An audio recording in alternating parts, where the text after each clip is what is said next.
लोगों को क्या लगता है, तीर्थों में जाएंगे, कहीं गंगा सागर, कहीं हरिद्वार, कहीं अन्य जगह प्रयागराज त्रिवेणी संगम, कहीं जाकर केवल डुबकी लगा लेंगे जल में, गंगा के उस पवित्र गंगा के जल में डुबकी लगाने से पाप धुलेगा?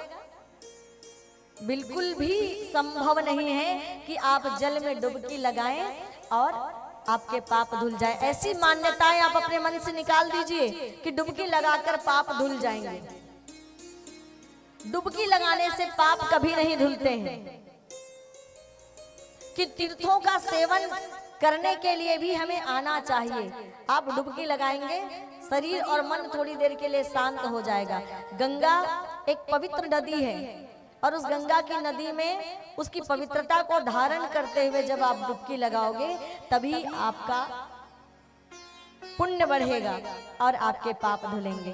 कि गंगा का जल आपके शरीर के मैल को धोएगी, पर गंगा की जो पवित्रता है, गंगा की जो दिव्यता है, गंगा की जो निर्मलता है, उस निर्मलता और उस पवित्रता को जब अपने विचारों में और अपने कर्म में आत्मसात करोगे तब आपके पाप धुलेंगे। केवल डुबकी लगा ली और 4 लोगों को धक्का देके, 10 लोगों को गिरा के, 20 लोगों को धक्का देके और पता नहीं कितनों को गाली देके डुबकी लगा के चारी चुगली निंदा के साथ में हम कहते मस्त साल भर पाप करो और एक बार जाके गंगा में डुबकी लगा लो तो पाप मिटेंगे। नहीं मिटेंगे, कहीं नहीं लिखा है कि केवल डुबकी लगाने से पाप मिटेंगे। जब तक डुबकी ज्ञान की गंगा हो या वो बहती हुई गंगा हो, जब तक डुबकी लगाकर मन के मैल को नहीं छोड़ोगे, काम क्रोध ईर्षा द्वेष लोभ आपका छूटेगा नहीं, तब तक पाप का बोझ मिटेगा नहीं।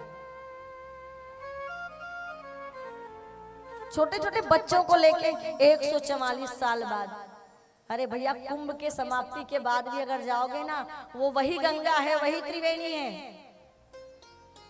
कितने बसंत स्नान किए, कितनी मौनी अमावस्या जीवन की चली गई, किसी के 40 बसंत चले गए, किसी की 50 मौनी अमावस्या चली गई। मन बदला,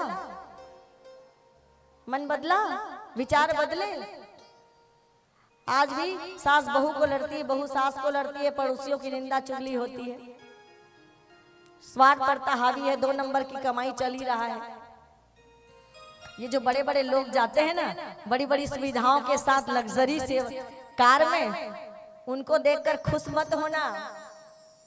अरे इनके पास इतनी बड़ी लंबी चौड़ी गाड़ी है, इतनी सुविधा है।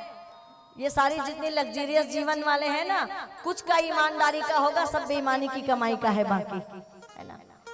और ईमानदारी पूर्वक जीवन जिएंगे ना तो हमारा अंत बहुत सुखद होगा। जीवन में गरीबी होगी, जीवन में भले अभाव होगा, पर अंत बहुत सुखद होगा। भगवान की कृपा के पात्र रहोगे, भगवान का धाम मिलेगा। और कहीं बेईमानी चोरी करके लग्जरियस जीवन जी के बड़ी गाड़ी में जाने की सोचोगे ना, तो फिर अंत बहुत दुखद होगा, नरक का दुख सहना पड़ेगा। जो यहाँ सुख भोग रहे हैं वो वहाँ दुख भोगेंगे, और जो यहाँ कष्ट उठा रहे हैं ईमानदारी का जीवन जीकर, वो वहाँ सुख भोगेंगे। कि यहाँ का दुख तो सह लोगे पर वहां का दुख नहीं सह पाओगे, परलोक का दुख नहीं सह पाओगे।